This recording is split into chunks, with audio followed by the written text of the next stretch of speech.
devil's advocates whisper in the hall, where justice wears a mask and truth begins to fall. Every thread they pull, every lie they weave, in the courtroom's dance, who's left to believe?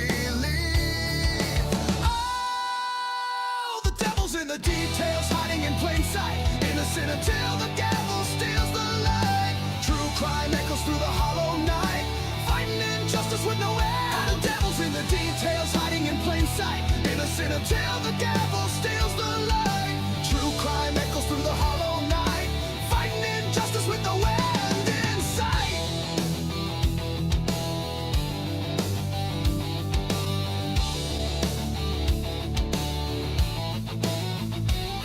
A photograph fades where the truth once stood. Blurred lines between the bad and the good. The scales they tilt with every silver tongue, while the broken cry for a song unsung. Black robes sway like shadows on the wall. One wrong word and the mighty fall. Who's a sinner? Who's a saint?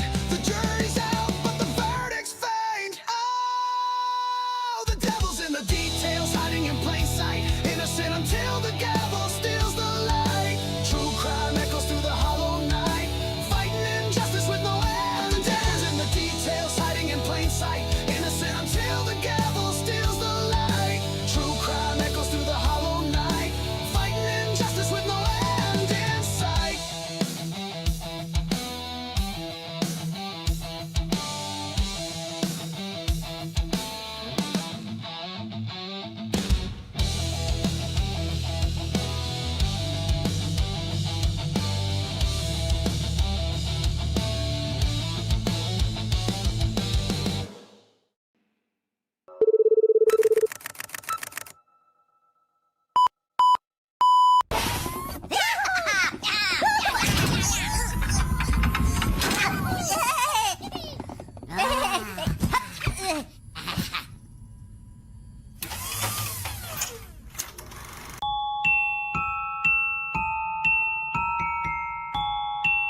Ladies and gentlemen, do you want to know why I'm here today? It's not because I want to give you a pep talk or because I want to make you feel good about yourselves. No, I'm here to tell you the truth.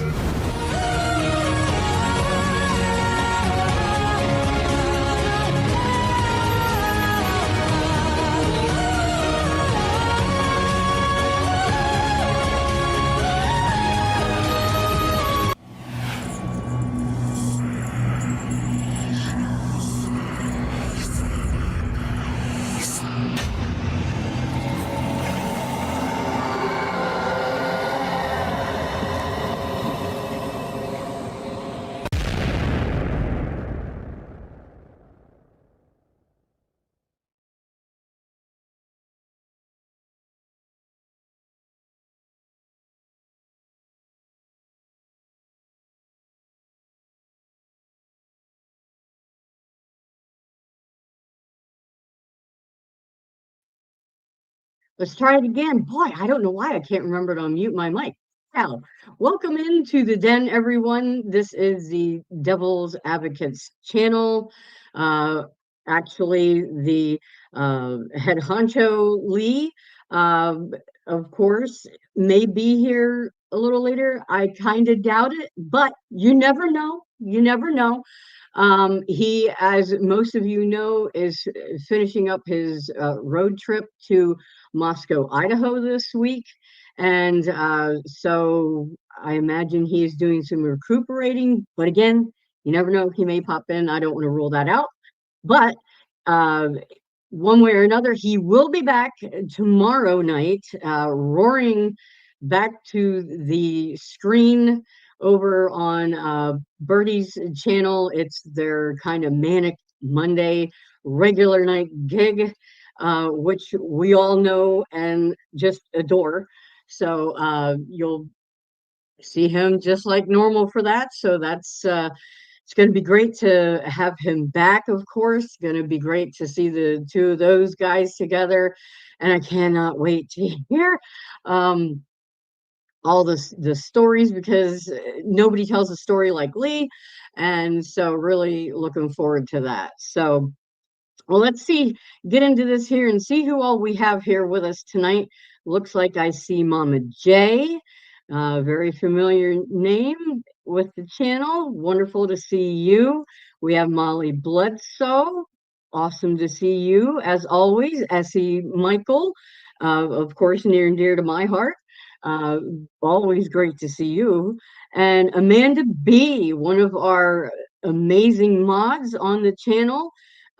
She's keeping it real, entertaining you guys in the chat, as well as making sure everyone has a great time. We have Penny Angler, another amazing mod of the channel, doing the same thing, keeping you guys entertained, making sure that everybody's having a good time. You know, and let's see, who else do we have here? I'm going to go over to my other tab here, because we have, Open Your Peepers. Welcome back. Nice to see you, as always. Of course, Cheryl Fitzgerald, another one of our amazing mods. She is here as well tonight to lend her mod expertise and just fantastic personality to our show tonight. Let's see, I'm scrolling back up. Oh, Echo Blue, nice to see you. Oh my goodness, I love seeing all these names that I see on a regular basis. Love to see you guys here. Let's see what else. We have Eyes Wide Open. And let's see. Great, great, great. I am so happy to see you guys tonight. Let me know, because even though I'm in the chat a lot, I don't remember all the time where everyone's from. So please kind of remind me. Getting a little older and the brain doesn't retain the information quite as well. So anyway, oh my gosh, Joe from State of the Deep, I expected you to be recuperating, dude. Good to see you in the chat. Oh my goodness, you just landed, huh? Oh my. Yeah, I know you guys had some good times, and here we go. I'm going to do the housekeeping. If you guys please, on the way in, hit the like button, of course. If you are not subscribed to the channel, please go ahead and do so, so that you don't miss all of the amazing content that Lee has on the channel, both past and upcoming. For those who may not know, Lee traveled to Moscow, Idaho this week for the anniversary of the Idaho 4 murders, along with Joe from State of the Deep. They went there this week, and there is so much footage in the members only section. $2.99 for the month. You get all access to everything. So real simple, well worth the cost. So if you guys want to see their tour of both Moscow and Pullman, I know Lee will be putting together some stuff. It might take him a little while with just getting back. There's a lot hours and hours of footage that he's going to call and go through and be making more content with. So that some will go out to the general public. So be on the lookout for that, everybody. Let's see, who else do we have? All right. Okay, so everybody's filing in here. Okay. One thing, I will be trying to pay a little bit more attention to the chat. Keep in mind, I'm like brand spanking new. Like I am like a newborn at this. This past week was my first time actually running a YouTube live stream at all.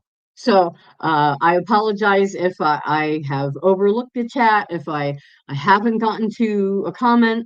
Mods, please feel free to try to, just like blast my name in the comment section, we have the other two fellas backstage. We have one, of course, and Jason. They're both here. Jason from Estes Crime Maze.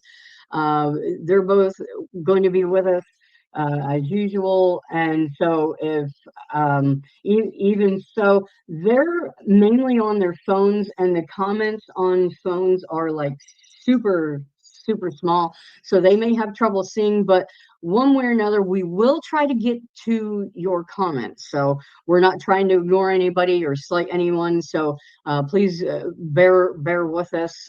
You guys have been absolutely amazing during this week, and I know Lee appreciates it so much, and he is chomping at the bit to get back to it. So oh, thank you, Penny. I appreciate that.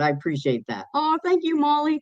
You guys have no idea how much that means to me. So, but yeah, so let me go ahead, and I'm gonna bring up the fellas now. So first up to the stage here, we've got, you know him and love him, everyone's favorite NY police officer, One. How are you doing tonight? Hi, Robin. How is everyone doing? Hello, Den. Um, we got some good content for you tonight, and hopefully this week we'll be back on track with Lee back from his trip. So no, some stuff seemed to be a little go off a little haywire or whatnot. Keep in mind, I I personally, I think, Robin has been doing an outstanding job. I mean, Oh, she, thank you. she took the helm, and, it's not the easiest thing. Some people think, you just go on live and that's it, right? No, I mean, we definitely, have heard about the comments. Yeah. Unfortunately, yeah, I'm using my phone until I get my new laptop, and I can hide away in the basement someplace, so I can, then I'll be able to see the comments a little bit better. There is a button on here. I know I can I'll try to take a glance every now and then. I don't think I can respond to the comments with text because it'll kick me out of StreamYard, I believe. Yeah, it probably would. So, right. So but I'll try to take a glance every now and then, and we'll try to get to all of your questions. But Yeah. as Robin said, Okay. there should be an amazing amount of fascinating video from JJ, State of the Deep, and from Lee. So you guys should have, what? See, I'm gonna blow away here outside with the wind. I know the wind has been terrible today. Jesus, Well, let me go ahead boy, and bring up my God. Jason here. Yeah, He's not yeah. Go ahead. looking backstage. Hang on a second. Yeah. Bring him up. Okay, here we go. Jason, how are you? Are we live? Is this the most We entertaining are. live stream true crime channel with parental advisory and explicit content? Yes, it is. Maybe. Oh no, here it goes. Hello, One and Robin in the den. Hello. Hello. Good evening. Good evening. Tilt your camera up a little more, Jason. You're cutting your half your face off, buddy. We want to see your handsome face, man. Well, thank you There you very much. go. Is that That's better? much better. Much better. Yes. Thank you. Cool. Now we can see it better. Yeah. So What issues are we going to hey, tackle Mr. tonight? B just came in. Good. I'm sorry. Go ahead, Jason. Well, I was just asking, what issues are we wanting to tackle tonight, especially you two and the audience, on, I assume, the Idaho 4, the craziest, wildest case of them all? Yeah, He sounds like a we wrestling got. announcer. Yeah, we Live. got some stuff. We got some Good. things. I'm looking forward to Oh it. my gosh. Yeah, so we do have some Idaho 4. I do also have I just want to give a little kind of quick tease of something that you guys know. Lee is also working on one of his other cases. He has several, but one of them that will be coming up next year. There's been some various movement lately in the case over the last month or so. Is the list case or Heuermann, whichever you might know it as, or possibly you may know as the Gilgo 4, depending. Hold on. So I'll give you a quick primer of that. I'll also put in the chat the playlist for that case. It's one that you're going to want to watch. It is a fascinating case. So let's just break it down real quick. And then, of course, Lee, he has all the in-depth information. But just for those that may not know, back in 2010, police were searching for missing. Okay, I'm going to preface this. Parental advisory, we use adult words, adult language, and talk about adult situations. So we aren't going to say any cutesy little names for things, and this is true crime, and this is as you all know, Lee, we don't shirk away. Now, not that things are going to be graphic, but it is adult language and so forth and so on. So if you have kids nearby, you may not want to have this blasting out into the room, just to be on the safe side. And of course, any of the views expressed during this live stream are not factual. This is an entertainment channel, although we provide factual information. So with all that being said, back in 2010, police were searching for a missing escort named Shannon Gilbert. While searching for her on Ocean Parkway, they found 4 bodies of 4 female sex workers.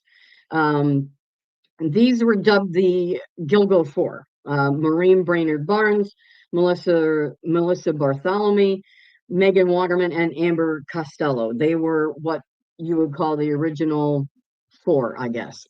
And so now, like I said, they were also sex workers, and they were thought to have been killed by the same offender, of course, which made sense considering they were found in such close proximity to one another. And you know, they kept searching for Shannon, of course, and as they did so, they discovered more remains. Jessica Taylor, Valerie Mack, Baby Doe, and Asian John Doe, and also Peaches, who was Baby Doe's mother. So it's a very sad, tragic, and yes, horrific situation. Shannon was later found in 2011. The cause of her death remains disputed. Police say that she drowned, even though there was no water found in her lungs or anything. And they didn't even have a body, and they just assumed that she drowned. So they just essentially, because she was a sex worker, wrote her off. So and fast forward to 2023, essentially, Rex Heuermann, he is arrested and charged with killing the Gilgo 4, and over the past couple of years, he has also been charged with subsequent murders. Some of the evidence against him in this case is burner phones, as well as a detailed outlined plan, like essentially a checklist of everything he needed to improve upon from previous alleged murders, because as you know, this channel you know, operates on the presumption of innocence until proven guilty. So Rex Heuermann is the alleged killer of these victims. So now you'll have to pardon me a second because I'm trying to not mess up StreamYard. So the documents that I'm working on, I have on a different device so that that doesn't happen. One thing you also will want to check out is the interview that Lee did with attorney John Ray, who is the basically advocate for the Shannon Gilbert family. And this interview was stellar, and you will want to watch that. It will also give you some behind the scenes insight that no one that John never imparted to anyone else outside of Lee. So which it was just phenomenal. So where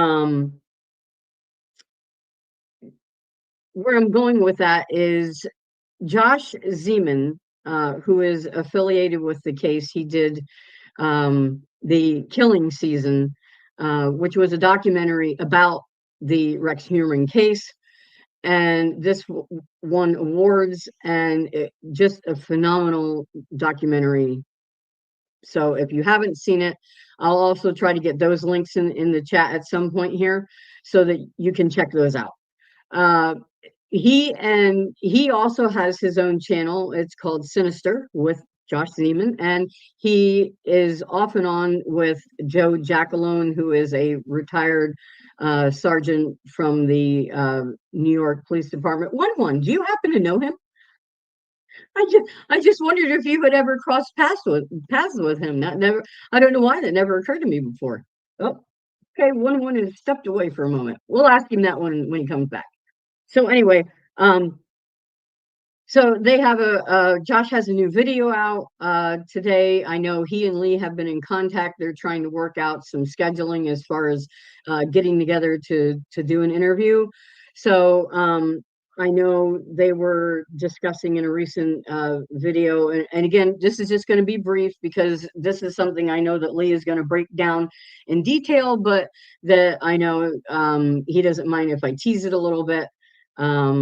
So it concerns kind of like an anomaly in the case, but not exactly.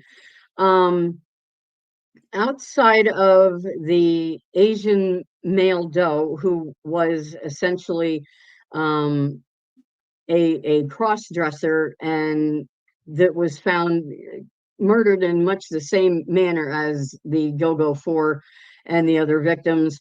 All of the victims have been female thus far, except for potentially one.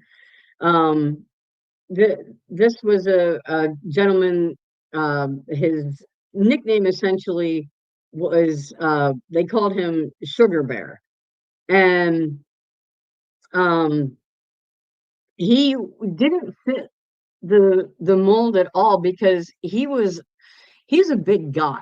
Okay, so and I know that Rex Heuermann is. If you have never seen Rex Heuermann, he's 6'4".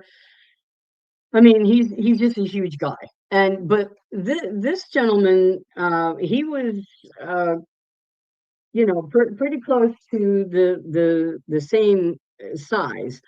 And so they discussed in their video whether or not he is a part of this case or not. So that's something that is going to be very interesting to see whether or not this gentleman is going to end up being a part of that case peripherally in any way, shape, or form. So that's something you're going to want to keep an eye on with this case. And if you're in our Discord, Amanda, I don't know, can you post the link to the Discord for everyone? You can find articles about this case, so forth and so on. So come join the Discord. There's all kinds of good information in there about all of Lee's cases. Oh boy. Jason, have you ever really heard about this case much? Yes, I have. But I've never What are your thoughts? met Rex, or I'd punch him in the face. It would be a good fight, but I think I could take him. I think he's a monster, allegedly a monster, from what I've heard. Right, yeah. And again, we do operate on the presumption of innocence. But with that being said, the evidence in this case truly is quite overwhelming. And one of the things that I do like is the fact that this case doesn't rely solely on DNA. Yes, the DNA has certainly helped in this case. There's no denying that. But also, again, the burner phones that are attributed to this case, you know, especially because so many of them were operational around Manorville, where Rex lived at the time, you know, all the way up until the time of his arrest. So, but it, and like I said, they found over 400 electronic devices in Rex's home Woo! with Wow. all kinds of documents, and we don't even know what all. Have you Because, heard of something like that before? One of 400 devices in a person's place? I was just curious. We'll get his answer later. oh, where'd he go? He must be having some technical issues tonight. Yeah, we'll ask him when he's back. Maybe he's trying to find a better place away from the wind. That wind, I don't know if you guys are on the East Coast, whoever's on the East Coast, but the wind here has been horrendous. I'm in Pennsylvania. So, yeah, just has it been that bad up where you are, Jason? A little bit. It's been well, not as bad, but it's been windy today and a little bit yesterday. But nothing Okay. major. Yeah. Well, good. That What? is good to hear. So I'm just grabbing that link to that playlist because that is just an incredible list. I mean, Lee breaks it down like minutia. So let me just stick that in the chat here.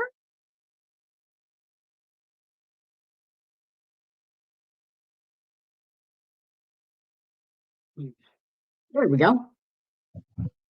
Okay. Then that way you guys can go back. You can, at your leisure, bone up on that case because that is going to pop off next year. I do not believe that a fixed trial date has been set yet. I have not heard that there is. If anyone, yeah, Essie. I love this comment from Essie. He is kind of like the real life version of Shrek. So, and oh, it looks like Joe had to leave us for now. No wonder he's probably a little bit jet lagged. He was traveling by plane today. But yeah, Rex, he is a big dude. I think Robin, allegedly, of course, he's a real monster. But anybody who's covered I know we're not covering necessarily the other cases, but I believe the likes of Brian Koberger is a fake monster. They've made him out to be a monster, and very possibly Luigi Maggioni as well. I think he's probably another part of a psyop and a fake monster. But Rex Well, Huberman, I think, is a lot different. yeah, those two cases are a lot different. However, again, without critical thinking, it's a thing where people tend to just lump anyone who's arrested for murder into the same category without really looking at a case. The difference with the Rex Heuermann case or the List case is that this is from back in the 2010, but they think that Rex may have been killing a lot earlier than that. God, I hope not. So they're looking at all kinds of cold cases from before 2010. So Wow. it's going to be very, very interesting to see. Although I think they're going to cap the number of victims to 10 right now, because as you can imagine, the discovery is just, the amount of discovery is astounding. And to try to keep adding cases on, piling cases on, I mean, it will go on for like decades before it would ever get to trial at that point. So they have to kind of move things along. So, Yeah.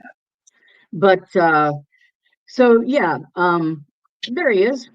You're back. Okay, I'm back. I'm back.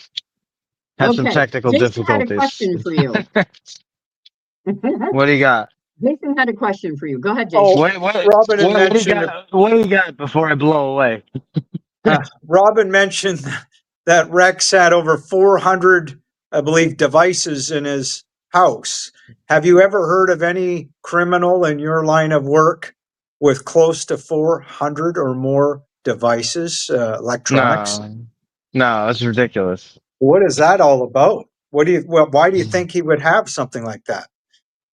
Well, my speculation is Uh, pretty dark about that. I think Oh, that well, yeah, go ahead. he he I think very possibly he could have been filming and photographing things and selling that footage. ah, So that's just a little, again, I can't prove that. I don't know that, but just based off some of the research and so forth that between like Lee and myself that we have done, and that of other researchers, law enforcement, there is a very real possibility that that could be the case. So Yeah, I could see I it. It's kind of like the sort of like the dark web. Uh, yeah, I mean, they pretty. We haven't heard. I guess it hasn't been, definitive. I guess evidence yet, but it seems like that former chief of detectives or whatever Burke probably he probably was at parties with this guy, and if he's with someone that's that high up in the police force, who knows who else is involved. So I wouldn't be I wouldn't be surprised. hmm. yeah, Uh, yeah. That, but yeah, 400 devices. So can you imagine how long it's going to take him to go through those alone? No. And some of that might be some pretty old technology. I think there was like some Palm Pilots and stuff like that. So, uh, you know, uh, but yeah, pretty I crazy don't stuff. even know if the CIA have 400 electronics at over there at Langley. I may know some of these people. I won't say too much, but anyway, sorry. Oh my gosh, that's funny. But so yeah, and uh, there's also speculation that Rex's uh, wife at least knew what was going on. She may not have been involved directly or anything like that, but she may know at least partly what was going on, despite the fact that sometimes she was out of town at times when the murders occurred, but there's also been a couple times where that has been proven to not be the case. So there's a lot that could potentially also allegedly tie Asa into this crime, or crimes, I should say. Hmm. And as one noted, there, just as with Idaho 4, uh, we have a lot of corruption going on. We do. There's no escaping that fact with either case.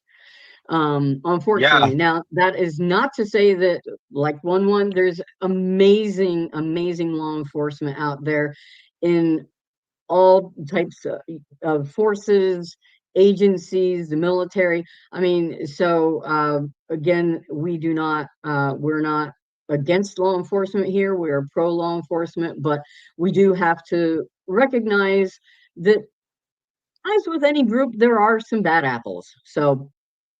Um, so let's see. oh yeah, Somebody. Can you hear me And now? one, Let me fix my microphone. Who's this Gratty? Gratty?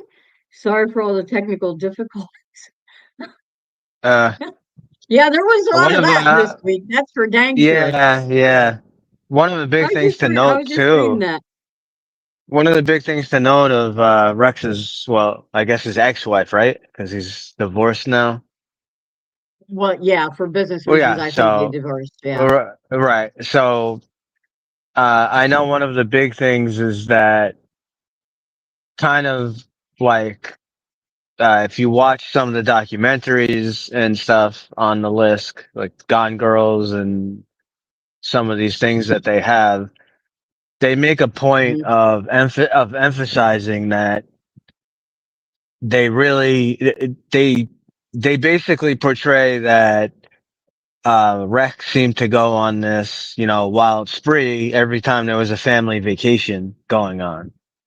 Um, I believe in the Netflix documentary, I think that's what Asa, whatever, his ex-wife, that's what she kind of pushes, like, he always said he had work going on and whatnot, and Hmm. he seemed to be always busy. Now, keep in mind, this is an important point.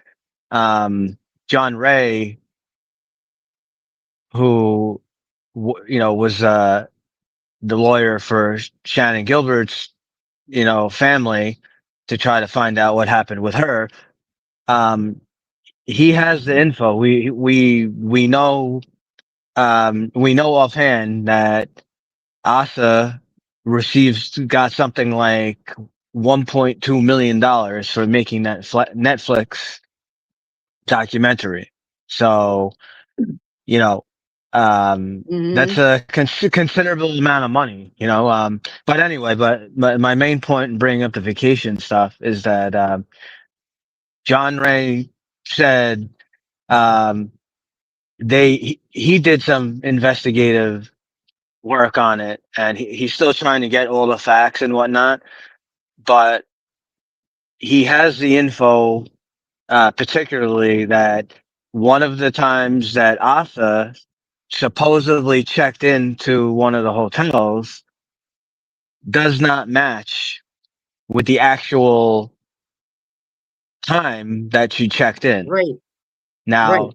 is it a mistake? Is it an oversight? But you would think, you know, right? Like us, her DNA and the daughter's DNA, right, were found on, the strain of hair was found on Right. some of these Yeah, the victims. strands of hair. So Hmm. you would think that,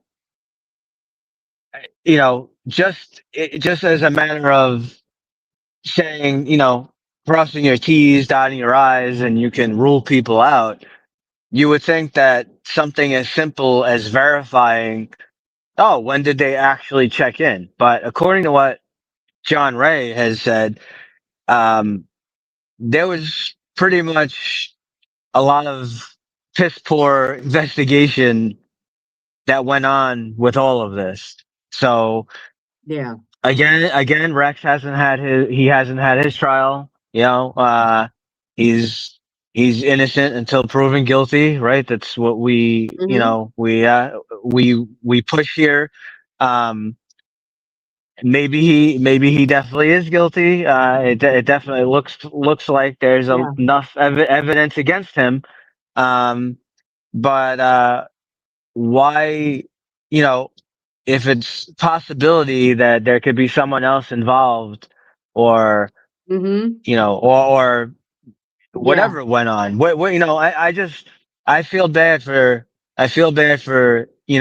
these families. Same Yeah. thing with like the Idaho 4. These kids are all killed and murdered. Whatever happened there, and Hmm. they're all dumping it all on Koberger. Like, he's the lone assassin. He did everything, and it's just Right. a bunch of total bullshit. And Yep. I just know myself. If someone did something to someone in my family, I would want I would want every last person, anyone that had any involvement in anything. I'd want them all to go down. You know, Right, it's right. so I just Now, don't understand. I just don't yeah, understand why, like, where it's like, oh yeah, we got, okay, yeah, we'll dump it all on this guy. Yeah, he's the guy. Uh, you know, I just don't get yeah. it.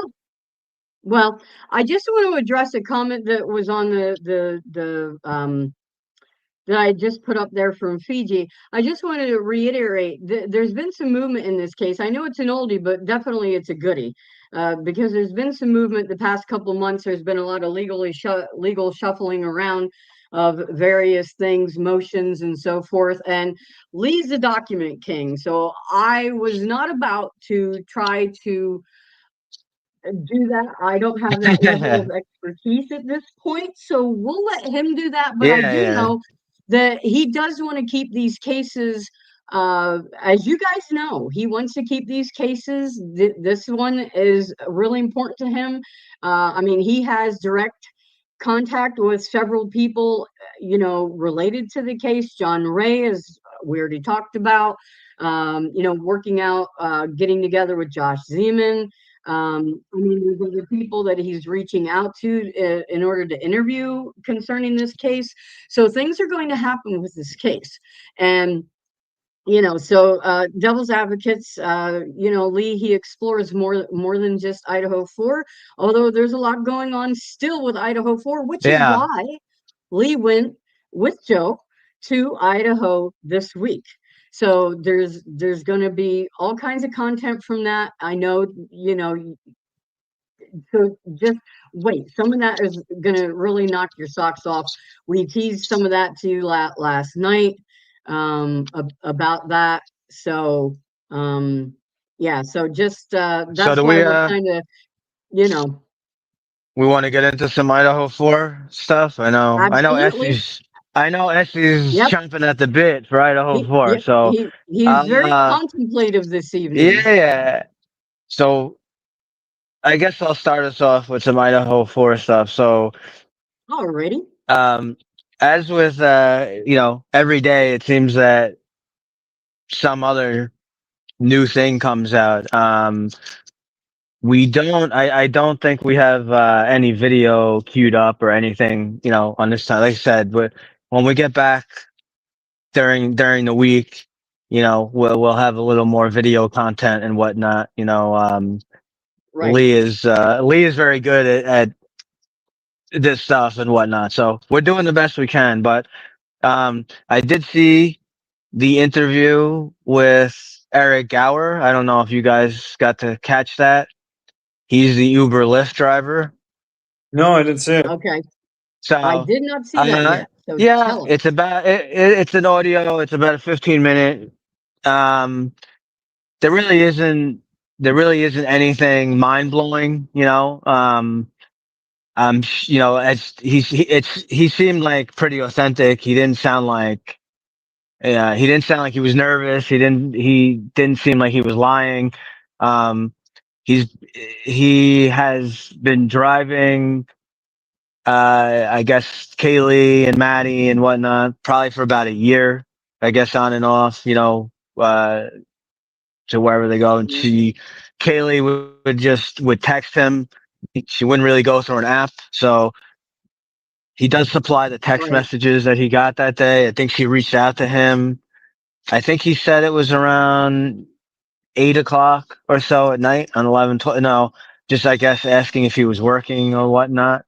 Um, he did pick up, Maddie, Kaylee, and he said another girl. He didn't know, he picked up so many people. He wasn't sure who the girl was. So there were three of them. He did took them out and he picked them up from, the Grubhub, and dropped them off. And he described, before he dropped them off, there wasn't anything alarming. Um, I know that there's been some talk that, I know someone was kind of like, I guess, not being nice to Maddie or stalking her or something at the corner club or whatever, but he didn't recall any conversation about anyone stalking or anything going on. They were basically just talking about the food that they got. I believe he said Kaylee sat in the front. The other two girls sat in the back. Maddie started eating the food, I think, with her fingers. And Kaylee was like making comments at her, you know, get your dirty hands like out of my food. I guess I guess they were sharing the food, you know, or whatnot. But that was really Hmm. it. There wasn't anything, you know, super mind blowing about it. Just more so, I guess. I guess you could just kind of back the timeline, you know, because Okay. he has the time. He's got the timestamp. He knows exactly, you know, when he dropped them off, and I believe it was in the one, you know, it was like 1:50 something in the morning, I believe. I forget the Right. exact Okay. time, but he had, you know, so that's all pretty, you know, I would, you know, I don't think he was lying or anything like that. So, um, but again, we already pretty much knew when they were back that the big mystery that everyone wants to know that probably would help shed some light on this case is Ethan and Xana. Where were they? When did they get back? That's the Right. that's the big mystery. If we had a little more info on them, you know, we know they went to the frat party, but you know when they were you know when did exactly did they leave? Did they go anywhere else? Like, why? You know, I don't understand. You know, there's so many cameras and so many things all over the place. How it's so hard, right? To figure out where Well, these two people, you know. well, and that was always Ian Taylor's frustration, you know, was Right, right. where is all the video evidence? I mean, things were manipulated, audio was missing. Yeah, yeah. Um, I'm gonna cover so, some of that. I'm um, gonna cover some of that in a minute. So I had oh my god. I swear I'm going to blow away here in a second. well, this this is dedication. You're out is there crazy. in I know. in the wind, and you're doing your presentation. That's dedication, Yeah, man. I'm trying. I'm trying. So this is basically kind of somewhat of a follow through of something we covered a few nights ago with actually with Lee. Um, where he covered some stuff. I know a few creators and a few different people have covered it on stuff relating to the bell towers. So I'm not Hmm. gonna I'm not gonna I'm not gonna say a whole well, it's not gonna be a long thing, but just a few things. Um so there's some info. So it seems like most of the what what I've got here, most of the bells from what we're hearing on the camera, um, is actually coming from First United Methodist Church, which is in my. You could see it on the map there. Um, that so the bell from the church. Okay, so you have a bell that goes off from the university, and then you have also a bell from the Methodist Church. And this also goes along like this is why it can get a little complicated trying to figure out which is coming from which and whatever. And again, you know, Lee and JJ will tell you how closely together this area Yeah. was, and it's like an echo chamber. So So this bell from the First Methodist Church, it's been there since 1903. Um, it was mechanically updated in 1950s. It runs on 60 hertz AC motor. It's not Wi-Fi. It's not digital. It rings every hour with the correct number of dongs, every half hour with a single dong, at constant volume, day or night. For daylight savings adjustment, it's manually performed. Only times, Okay. only times it is shut down is for daylight saving changes, 12 to 13 hours depending on direction. For rare maintenance or power outages, and there was none reported. Um, Okay. so there's no university bell. Campus uses a quiet recording played at 10 p.m. So now, again, why some of you who are either newer to the case or some of you who have been investigating and looking at a lot of stuff, obviously, so the big thing with the bells is that they're not aligning up with the time stamps from the body camera. That's the problem. So Right. they don't line up with a number of bell dongs heard, suggesting the cameras are off by an hour. For example, you get some body cameras that may read 1:01 a.m. and the bell is clearly ringing two dongs, for 2 a.m. So Right. the body cameras have not therefore been adjusted for daylight savings time.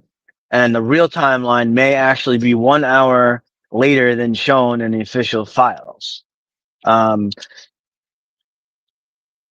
so specifically, the Linda Lane camera timestamps, there's a lot of oddities that it shows. A big thing, and again, you just mentioned, Robin, there's missing footage from 3:30 to 4:06. Why? Why would it's just why? Like why? Where is the footage? What are they trying to hide? Right. Um, Right. and then there are bell sounds that do not match the real bell timing. You know, and the police allegedly had full access and passcodes to the camera footage. There's a version of the 112 footage with missing audio, and all of a sudden later it reappeared. So, um, you know, basing, matching these bills to the body camera stuff, to me, um, I I don't know what the term is. Something, criminality is afoot here. I guess there's some kind of Suspicious. corruption, whether it's the cover up, some kind of police involvement, or there's even something bigger at stage here with an operation or whatnot. I'm sure, as SD will get into. There's definitely something there to pay attention to, with the bell towers. Um, and if the hour offset are real from some of the stuff that we've been looking at, then you got vehicle movement on timelines used in a probable cause would be shifted by an hour. Um, body camera based incident order, Banfield parking lot versus the identity apartments. Those could be reversed. You also, uh, again, bringing back, Lee showed the video of the car accident that occurred where Right. Kopaka and Koberger were, where the apartments were, and you Right. saw all the body camera timestamps. We know Hmm. 100% the car accident happened 11:40 at night on 11/12. So why are we seeing body camera timestamps of 8 a.m.? Again, makes no sense. So there's footage has been muted, edited, missed timestamped. Now, what do you say? This is a huge thing. You know, picture yourself like if you were actually a juror in this case, and you have the state is saying, "Oh, look at the timestamp of this and the Elantra and the timestamp of that," and then you have the defense basically arguing and showing you about all these inconsistencies and missing footage and, you know, not matching the sound of the bell tower and whatnot. I mean, I don't see how anyone on a jury would be okay with this, you know? Right. And, that was one thing, though. It was like Hitler was trying to essentially try the case before the trial even ever got started. Do you agree with that, Jason, that Hitler really overstepped his bounds? Yes, yes, I think so. And I just segueing off that, I'd like to ask one for us to see if the 331, I think you said, to 406 Yeah. missing video time frame. Yeah. Right. Let's see. Let's play clips if we want someday. Is that the time of that huge operation, seemingly out front? The dumpster guy, the guy out front smoking a cigarette, the Yeah. Yeah. car We'd out have to, front. right. Right. We'd have I'd to be check interested to all that. know. Yes. Yeah. And then just a conclusion about the bell stuff that I would say, what my basic point is, if the church bell timestamps are correct, then multiple police body cameras are off by 1 hour, which would shift the entire timeline of the night, including vehicle sightings, officer arrival times, and possibly the sequence of events surrounding the murders. So that's the main point. Yeah. Yep. And I do know, I admire this guy, Sherlock Holmes. Come on. Oh yeah. His mind, it he starts talking deltas and math, and I'm like, my my my brain just doesn't work mathematically at all. I had a college algebra professor hand me a C on a silver platter just to get me out of his class. So what does that tell you? So yeah, but that everything is so suspect about that. And I It just saw is. It Crime Spy is. come on in. So welcome, Crime Spy. Thank you for coming on over. And it makes me nuts that when something goes down or whatnot, you're always gonna. Unfortunately, it's just the way it works. Even like where I work at my precinct, if something happens, who do something goes wrong, who do you think they're gonna hold to the line of fire? It's gonna be my boss, the commanding officer. So with this stuff, I understand that he may somehow be involved, or it could be obviously even above him. I get it, but who's the one that is to hold the line of fire in this? Is Hitler. How you go back and you watch, there's the court hearing there. Ann Taylor, she brought up that 7 minutes and 26 seconds that were missing. She knows about this. That was brought up very early on. She knows about it. And how Yeah, Hitler could be like, oh yeah, it doesn't matter, okay, there's missing video, no big deal, nothing to see here. Like, what, are you kidding me? Like, what? I don't understand. It's part yeah. of I again, it shows it's a show trial. You're not supposed to Yeah, understand it. yeah, so it it seems like uh, darn, I wish that Eric Gower had maybe a little more information about, did he what did he see when he pulled up to the house? And I know he said before that he was just trying to get out of there quick, or yeah, whatever.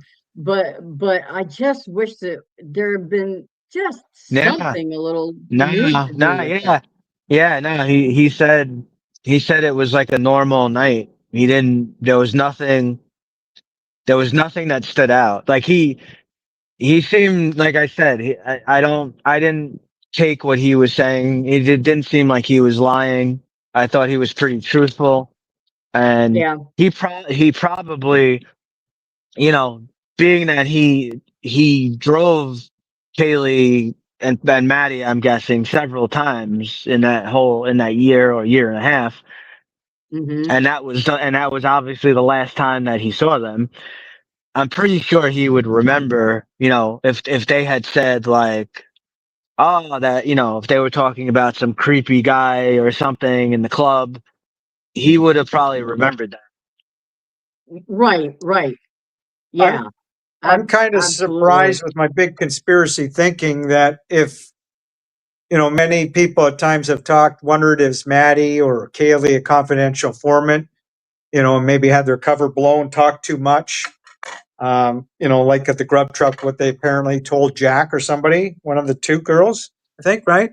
Um, anyway, my point is, I'm just wondering, I'd be surprised why, if they were working for the feds, one or more of them, I would think they'd have a private driver, set up by the U.S. Marshals, part of the intelligence community, keep them safe, keep them abreast of, just getting them to Yeah. their destinations. And I'm wondering if Eric Gower could fit that mold, or if maybe one's correct. He just sounded honest. He's just maybe fine as a regular driver.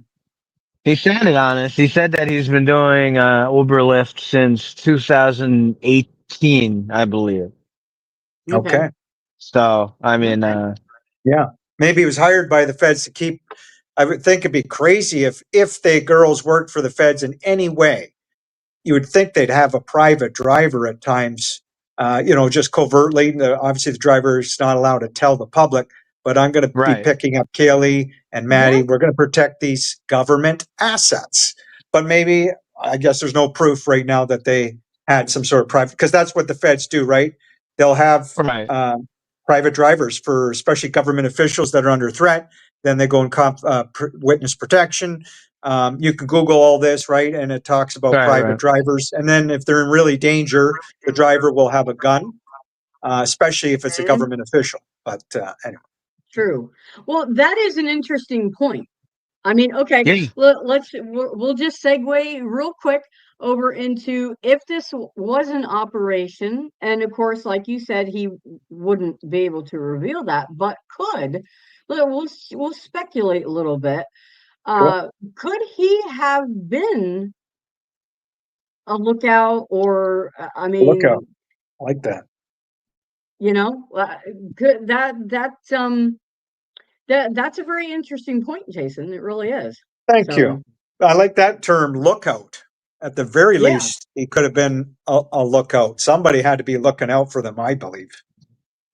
Even though we think, a lot of If people, the they public again, were, thinks that they were ultimately murdered. But if you don't think they were and they were rescued and extracted, then one of the feds is going to have a lookout. I like that. Thank you for that, Robin. yeah, sure, and absolutely. my my big thing with Maddie and Kaylee.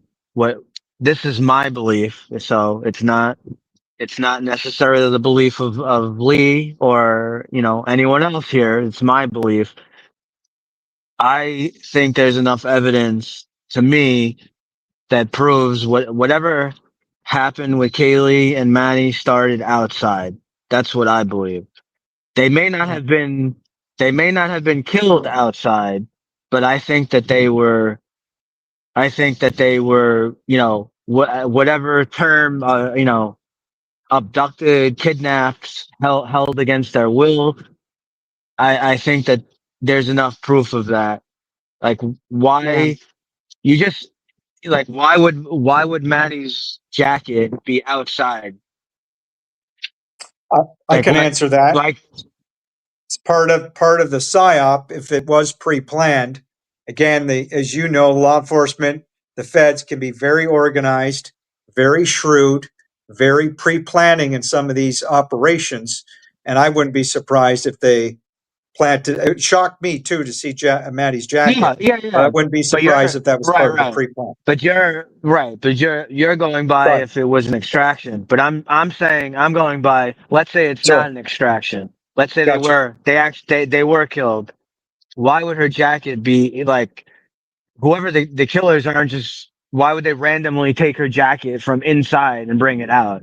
And then Yes, along with that, again, remember the documents. They said Kaylee and Maddie's clothes were wet. They Huh. actually had to use that. I don't know the name of it. I'm sure it has a special name. There's a special Dryer that they use. dryer that they use that won't destroy DNA evidence, and they have to do that because if you leave the wet clothes or whatever, you're going to get mold and whatnot, and it's going to destroy possibly important evidence. So why were their clothes wet? So I definitely think that whatever happened with them started outside. That's Mhm. that's just whether it's an exception or not that they were killed. Um, Right. and I do think that there was something that happened in Maddie's room again because of the blood spatter, you know, the blood The pattern on cast the off. wall. Yeah, the cast off is indicative of a weapon. Someone striking with a weapon, Right. you would get an arc. So, what does that mean? Was Kaylee and Matt, were they hid outside and then brought, like, why would they bring him in? I don't know. These are all wacky, answers. But, um, I do This is think an that interesting comment. yeah, yeah, go ahead. Molly Someone, Bledsoe just put, it's just one word, drowned, as far Hmm. as maybe a possible explanation. Now, could one of them have been, yeah, okay, I'm going to speculate here. She said drowned, and my writer's mind just went, okay, we have Hudson Lindau, okay, who uh-huh. was found uh, supposedly drowned. Um, their clothes are all wet. Could they have been maybe not drowned outside, but could they have been drowned inside? Could that be an explanation as to why there's not as much blood as you may think there should be? What do you mean Or using the shower or something? something, something, Yeah. because Um.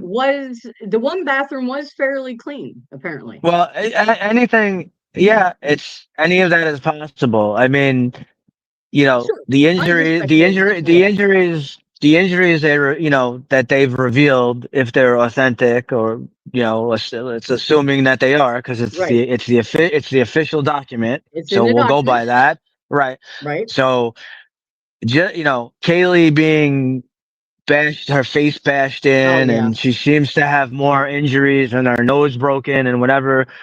Um, doesn't necessarily mean like, oh, it's a revenge thing. It could also be, again, this is an accurate statement. I mean, it came from her sister and other family members. Mhm. Kaylee was involved. She was into true crime, and she was Right. involved. Now, the rumor is that she was also looking at the Hudson, the guy that drowned and some of this other stuff.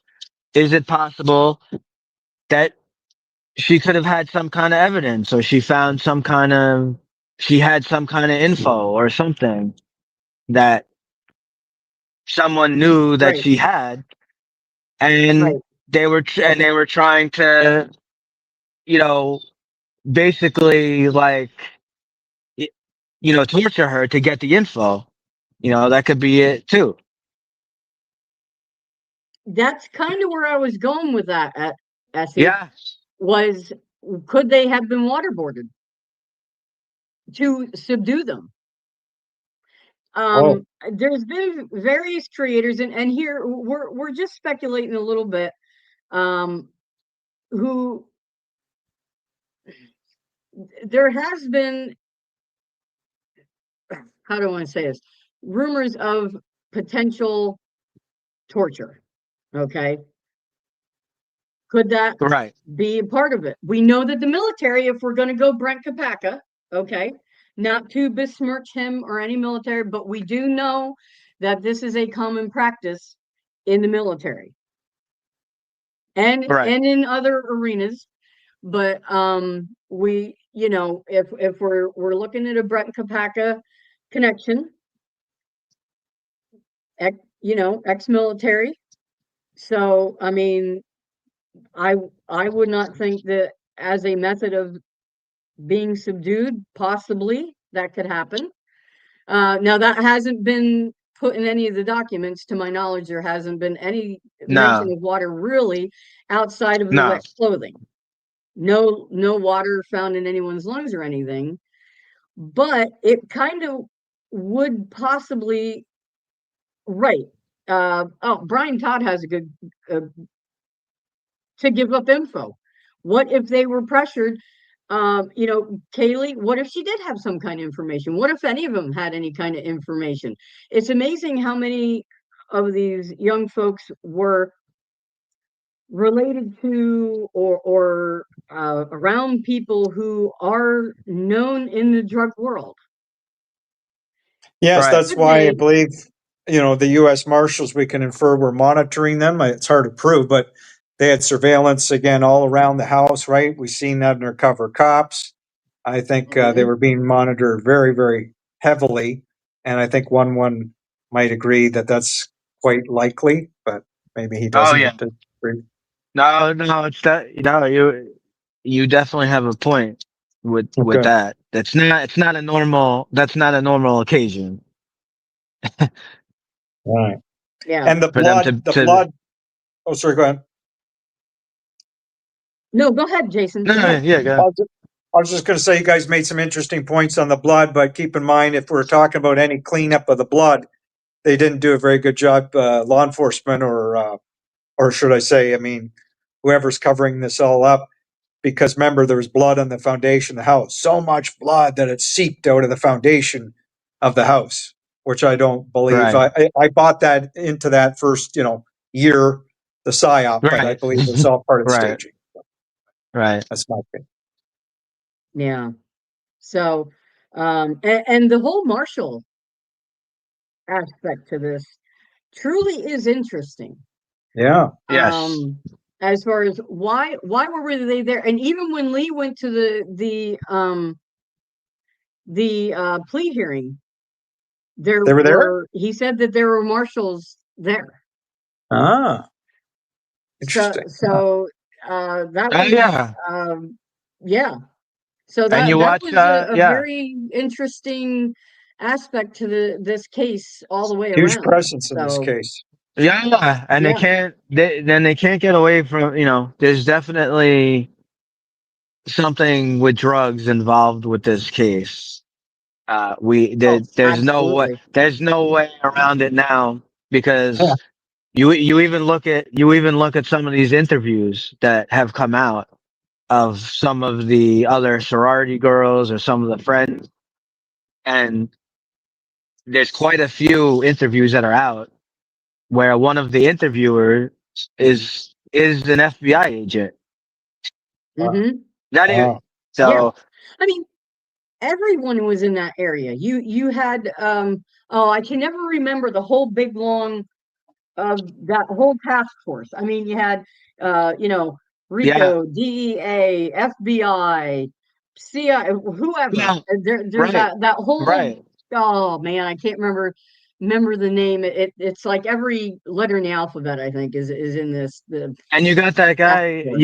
You have O'Neill, which we'll probably never get to see the FBI interviews or reports. Yeah. O'Neill, we know his main job in the FBI, at least for the last few years, he runs drug task forces. That's what he runs, and he's a Right. handler for CIs. So Mm-hmm. Mm. whether you want to believe, I know on I know one of the videos or one of the cameras, it sounds like someone says Farley. Even if you don't want to believe that, no, I don't think Farley was there. I don't think he had anything to do with it. Fine, forget about Farley.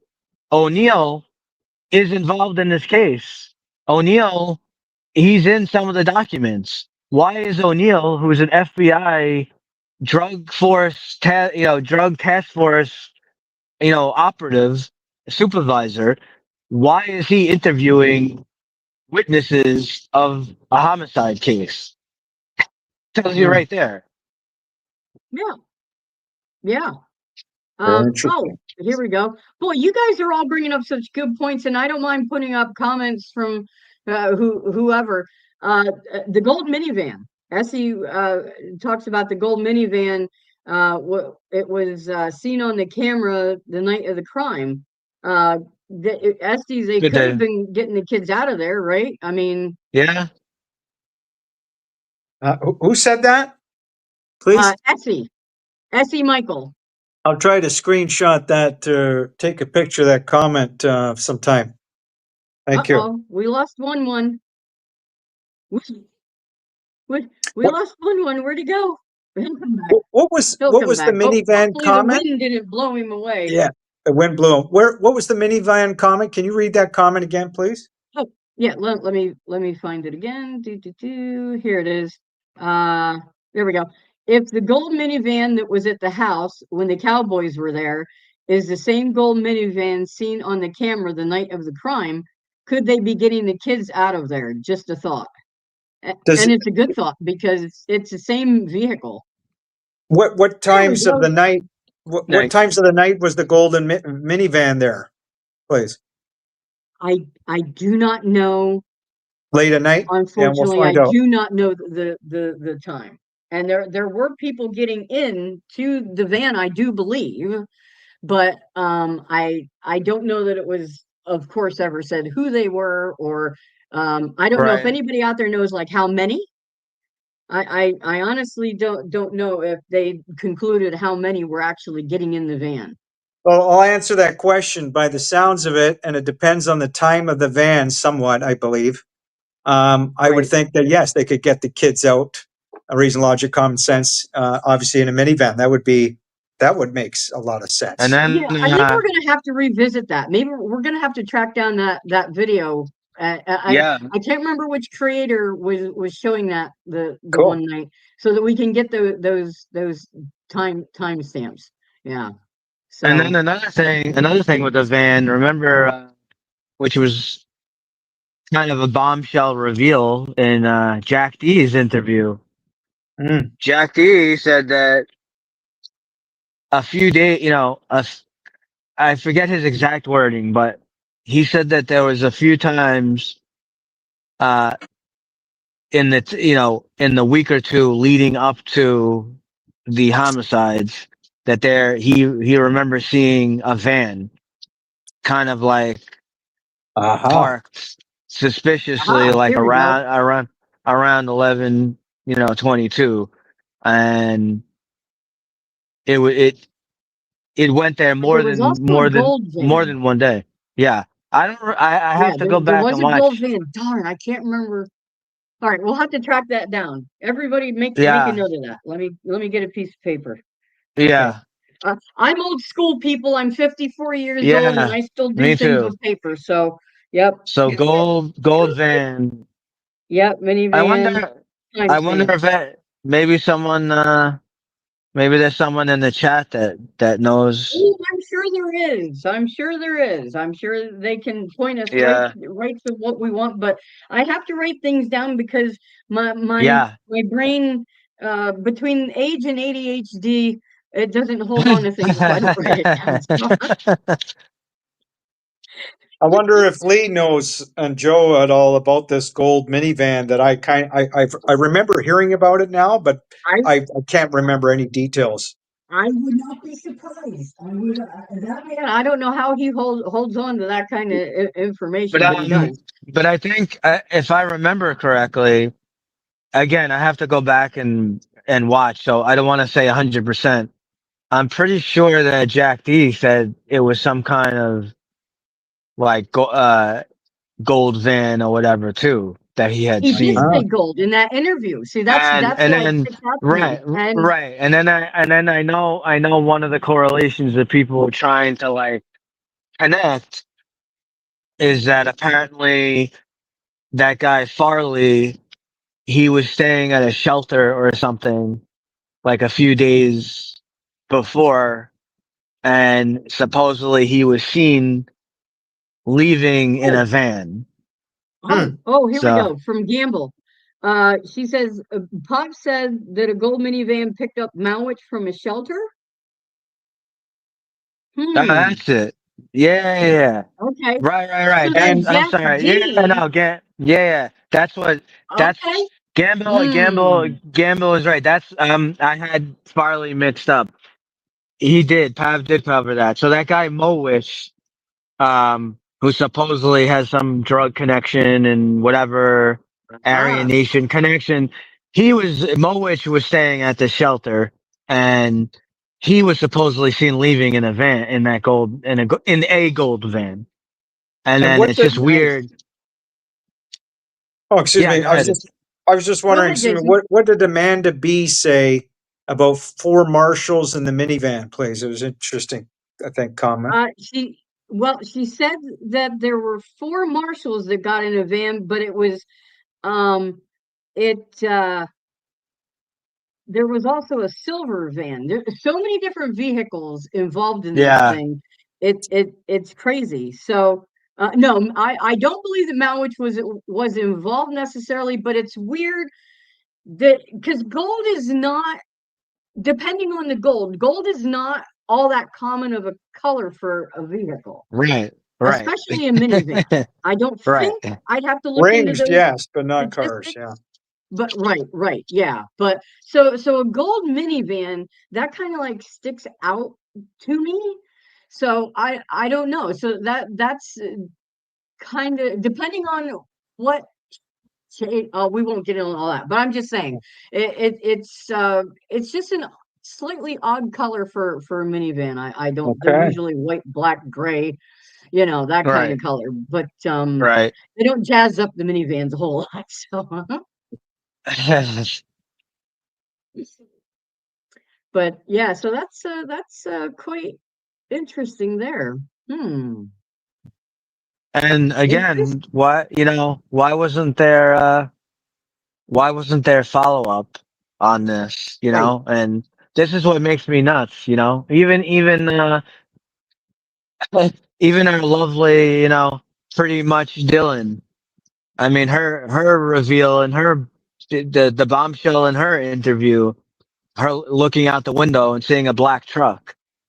I mean, if she saw a black truck outside the window, you know, 30 Mm-hmm. seconds after, Mr. Ninja exited the house in this whatever, balaclava and all black. Um, Mm-hmm. I would think that this black truck would be more important than a white Elantra. The black truck, she basically said it drove by right after he left. Yeah. Why did we never hear anything about a black truck for 2.5 years? I mean, that's insane. Right. And then all of a sudden she's saying that there's a black, she saw a black truck. Well, um, her boyfriend at the time drove a black vehicle, and Yeah. she said that she felt protected by whoever Well, was in that yes, house. that's a super weird So statement. I don't know yeah, I don't know who would ever make a statement like that. I felt that I was being protected. That statement right alone, yep. Well, super odd, super odd. these girls must be not very aware. If being cynical, of course, based on my theory, but if you think a quadruple homicide really happened, like we've been told a million times, how on earth do you have two girls, again, unscathed, untouched? And what the hell did they do when all those girls, those beautiful girls, young women, I should say, and Ethan were getting stabbed to death, mutilated, Kaylee's nose busted, according to the father? Where the hell, what was Dylan and Bethany doing? Nothing? Are you kidding me? 1 Right. 1. Robin, are you kidding me? I don't Yeah, even know that they were there. it's it, I honestly don't believe I'm not sure about Dylan, what her story is, but I honestly don't. I don't think Oh, Bethany was okay. there for most of the night. Oh, that would make sense. This, this is Too. interesting. I did not know this. Quinn sold his truck right after this all happened, apparently. So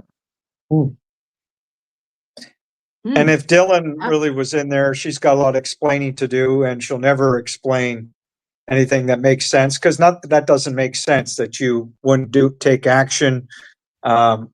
Well, I guess you could hide, but again, we've been lied and said Bethany and Dylan are texting in right, the house while this right, is going on. right. Well, Crazy. right. I gave the possible. I gave a possible idea theory. I think yesterday. Oh, It doesn't mean it's true, but it is a value, whatever. It's a liable reason. Why would someone not call? Why would they wait 8 hours to call 911? Why would they Right. wait right, 8 hours to call the police? right. Well, She, if you have pol- she did. if you have police already on scene that are already there, or a Hmm. detective or whoever is already there, why they wouldn't need to call 911 because they're there. Who they're taking care of whatever it is that's going on. So Yeah. See, So now Fiji wants me to read this comment here. She says Quinn lived in Boise and was at the Sigma party the night before and didn't arrive until 12 p.m. on November 13th, and he didn't stay with Dylan. huh, Isn't that interesting? yeah, yeah, He was at that party because he tried to say that he wasn't even there. right. I think right. Yeah. I heard that. Yeah. He said he had never even been to that town. He said he Right. never came to Moscow, which was a complete fabrication, of course, Yep. because Yep. we Did, know did, better than that. did they ever Um, interview one of the Jacks? Of course, the one that I'm referring was protecting Kaylee and Maddie, hoodie guy. I've never heard of an interview, and Showalter. I'm wondering why he wouldn't have been interviewed on one, Oh no, he especially was the. interviewed several Oh, times, okay. as far as I know. He was interviewed, and in fact, there was blood found at his apartment, and blood. I believe Phoenix had this. I believe she did, about blood consistent with Jack Showalter being found at 1122. Yeah. Who said that? Law enforcement? Phoenix, well, I don't know which, I'm R- assuming it would have been run through them or the Hmm. FBI, either one. I'm Right. not sure which lab actually Well, why reported isn't that. Jack I have trouble Showalter remembering arrested? everything from the documents, so sorry, Okay, guys. why isn't he arrested Um, then? well, exactly. Very good question. Good And we don't know question. that answer. Yes. Good question.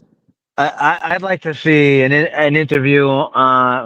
If they even did one, which I don't know. The Banfield boys that were at that stop. Yeah, Yeah. How could they not be interviewed? Whether whether they were involved or not involved, they came from right there. They were yeah, right there. vicinity. Yeah. Yeah. They're right there. Yeah, Jason, And I'm yeah. Go ahead. I was just going to tell Jason, Phoenix Talks is the channel, and it's Phoenix, and she's phenomenal. If you haven't checked her out, please do so. If any of you, which I don't know of, too many who would, because I recognize many of the names in here as being folks who are also over on Phoenix's channel quite a bit. I, She's just phenomenal. She's like Lee, does deep dives into the documents and so forth. I've So. If you ever get a Yeah. chance, she has amazing information. So, I've mentioned Phoenix just numerous times in my videos, Robin. And yep, knowing that if it's the same Phoenix, she's been on the Birdie Show, correct? yeah, So, that's correct. yeah, if you Yeah. don't Yeah. mind, She's been on that. if you guys don't mind, especially Robin, if you wouldn't mind reaching out to her and just ask her if she might be willing to be on my show, or if I could be on her to interview and just pick her brain. I loved when she made the statements. I don't know if both of you know this. and I agreed with her. I don't agree with everything, but she, we can agree to disagree on certain issues. But she said, if you take away the crime scene tape, again at 1122 King Road, you take away the badges. She said in so many words, it's like, I'll give an example. 1-1. I'll pay you, or I'll buy you pizza and beer if you clean out my shit at the end of the semester. I think that was a great Yeah, analogy on, I think, a state yeah, crime scene, and I think Phoenix was right on, and 1-1 might agree. So it's yeah, interesting. yeah. Phoenix always comes up with the best stuff. She really does. Oh my But God. going back to that Banfield stop. I mean, Yeah. that Banfield stop is like right after Kaylee and Maddie's phone go dead. It's Ah, maybe 10 minutes, 10, not like maybe 10 minutes, a little more than that. uh-huh. They're right there. They were right there. I'm telling you, those people in that Banfield stop, they saw something. Maybe they might not be part of what happened, but they know something. And then of course you got the 3 or 4 hooligans running in the background, right? Yeah. Right, That you see in the light. right. They were clear. They were right there too. You tell me that they didn't see anything? Why are they running? They saw that the cops were over there, so they probably. I bet you anything, those 3 or 4 people that we saw run past that light, they went the back way. They went around the building because the cops had the Banfield kids stopped for drinking or whatever, and they probably ran right to 1119. I Hmm. I I bet you. Could very well be. Shout out to Amanda B for putting these links to various videos that we're talking about in the comments. So if any of you guys want to refresh your memories, like I certainly will be doing, about any of these questions we're raising tonight, please, let's thank Amanda B for her amazing work as Yeah. she always does for that kind of thing. So.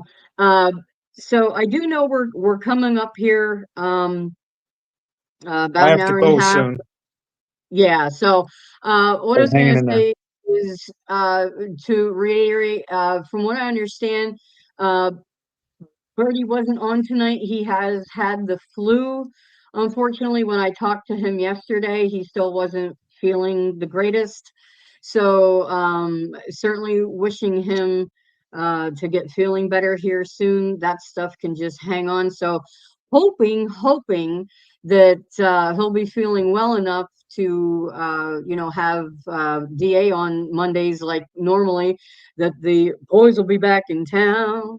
So, and but if Birdie unfortunately wouldn't be on, which I hope he is, I hope, because I want to see those guys and hear them talk about Lee's trip and just everything in general, whatever topic they decide to get into, Idaho 4 related or otherwise. It's always good to see those two Well, guys together. So, Robin, maybe, excuse me, Birdie, he might need a break. And if that's the case, we'll take advantage and we'll have more of DA's time, as you know, in Lee. And we're going to sure, take this channel, all of us, to a whole new level. It's happening, there folks, you go, with or there without you Birdie. go. But no, hopefully I Birdie's hope he's feeling well. better. Cool. That flu, that's nasty, man. So but I Yeah. want to thank everyone for coming out tonight. Thank you from the bottom of our hearts. Lee and all of us here on the panel. Uh, I'm brand new to doing all this, so thank you guys for hanging in there with us through everything. And you guys, this boots on the ground trip, let me tell you, it bore some fruit, and it is just been amazing work, and the Lee and Joe were doing. So keep tuning in, of course. Make sure that if you haven't, please like the video, subscribe to the channel so you're not missing all of it. And, one way or another, we'll either see you over on, Birdie's channel tomorrow night, or we'll see you also here. Lee and Birdie co-stream, so be on both channels, or in the unfortunate event that Birdie's still not feeling up to it, you can always tune in here with us. And I hope everyone out there has just a wonderful, wonderful night, and we will, be seeing you guys very soon. So thank you very much, gentlemen, for always being here and for everything you do for the true crime community. And you guys just all have a wonderful night, okay? Thank you. Yep. Good night, everyone. Good night, See you guys. 1-1, Robin. See you later. True Crime Crusaders.